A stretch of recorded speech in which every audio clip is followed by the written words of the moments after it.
Hi, everyone, and welcome in. My name is Dr. Jasmine. I am your anti-bias and anti-racist early childhood educator. Thank you so much for finding this video and for joining me to talk about something that is super important. Recently, with us being in the middle of a literal hostile government takeover, I've been doing a lot of thinking about how political teaching actually is and can be.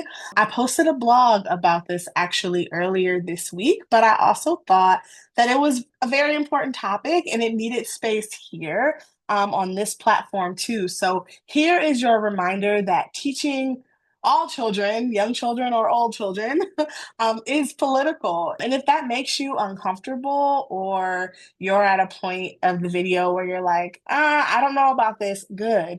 Let's actually talk about why that matters. I want you to first think about the fact that politics isn't just centered around elections. It's about power, it's about policies, it's about the decisions that shape our children's lives. What we teach, how we teach it, what resources we have or we don't, how we discipline, and whose voices we center within our classrooms and in our schools. All of that is political. Pretending that teaching is neutral only helps to maintain the harmful systems that are already in place that are not serving all of our children. If you want some specific examples, let's get into it. First and foremost, something that I'm really passionate about are book bans, right? People are actually attacking the things that we get to read. The current administration is pushing bans on books about things like Black history, LGBTQ plus people, and systemic inequities that have been experienced, and choosing what books that you can have or cannot have in your classroom, libraries, communities. That is political. Also, know that this idea of DEI, and actually, we're just going to say what it actually is because I think it's important to not just lump those words together. And the fact that people don't actually really understand what it is. But that's a whole nother video for a whole nother day. But DEI, diversity, equity, and inclusion, is under attack. Schools are losing programs centered around diversity, equity, and inclusion. And that impacts how marginalized populations are supported and creates fear around even being able to teach accurate truth. We are also seeing an erasure of trans children and adults. There are new policies that are making it harder for trans students to exist in schools. They are focused on banning their participation in sports. They are restricting bathroom access, and they're removing even affirming language from classrooms to be used. If that's not political, I don't know what is. There's also another big thing that we've been seeing across the United States are horrible immigration policies and laws, policies that are making it harder for immigrant families to access education and resources that they need to survive. And that's putting their children and themselves as the adults more at risk of instability. That's political. We also can talk about school funding. So we have historically seen wealthier districts getting more funding while schools in low income areas continue to struggle. This can impact class sizes. It definitely impacts teacher pay. It also impacts student opportunities. It's all political. Talk about the fact that you can't even say certain things in classrooms because censorship is happening around all of us. Teachers are being silenced. Curriculum is being stripped of its like historical accuracies and truth, and students are losing access to diverse, critical perspectives. If we can't talk about the truth and we can't talk about the reality and we can't teach accurate history, how do we expect children to be able to think critically when the adults who are making these policies can't even do that? Okay. I know at this point, and I've heard too in different spaces that I've been in within early childhood, just let kids be kids. I get that comment a lot on a lot of my different posts. But here's the thing that I want you to think about. If parents and caregivers are navigating these issues, their children are seeing it too. So it's not enough to say leave it out of the classroom because children in childhood doesn't exist in a bubble. Children can hear the news, they can see the headlines, they can feel the tension, they can see what's happening in their communities, and ignoring this doesn't protect them. It just leaves them unprepared and not supported. This moment, neutrality isn't neutral. Staying silent could definitely cost children and their families their safety, their rights, their futures. And it also sends a message that injustice and unfairness and just being plain loud and wrong and horrible is acceptable. And that's not the lesson that we should be teaching our children.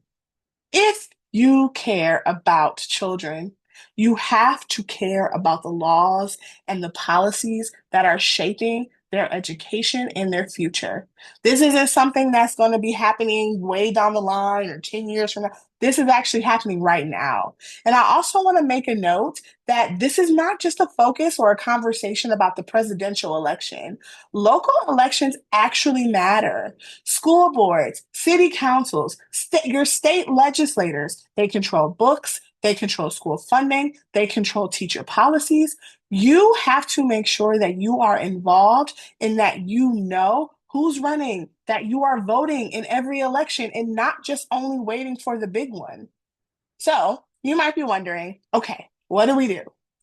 Here are some things that you can do today. You can get to know your representatives. I want you to find out who your local state and national reps are. These are the people that are making the decisions that impact your classroom and your community. Also, I want you to hold them accountable because they work for us. Most states on their legislator website should have a way to figure out who represents you. Go on, figure it out, and get to know them. Make sure that your voice is being heard, that they know what bills you support, what things you oppose, that they know what you want to see them do better, that they know that you love the way that they're speaking up for these things. Make sure that you are letting your voice be heard. I also want you to make sure that you stay informed. I know I have a lot of people that come to me and say, like, I just can't keep up to date. I just, like, it's so sad. I just don't want to think about it. I'm separating myself from politics. You have to stay informed in order to even be able to take action. I want you to subscribe to policy newsletters, show up to your school board meetings, which is where the action happens, track legislative updates. Knowledge is power. But also, when you have the knowledge, I want you to take time to share it with the other people around you too. During all of this and during this time, we need as many people as we can get to help create that change. Now that you're more informed, I want you to use your platform. I want you to speak out. I want you to talk at community meetings. I want you to push against misinformation. I want you to make your voice heard. Teachers are experts at child development, but most times the people who are making the decisions that impact teachers the most and children and families the most haven't even stepped foot in a classroom or worked with children. So they need your expertise. They need your voice. Get out there, have these conversations. It's so important. I want you to get organized, join or even form advocacy groups, get involved with unions, get involved with teacher networks and community groups, and give yourself a louder voice. Figure out where your values align and get involved with people who are already doing this work. Find your political homes, figure those things out. Also, engage with your school board. As I said before, school board is where the action is happening, right? They decide on funding, they decide on curriculum, and they decide on policies. Attend meetings, give input, and if you can, run. Find a spot and run on your local school board. If this hits home for you, let's keep the conversation going. Drop a comment. Please like and subscribe to this channel and share.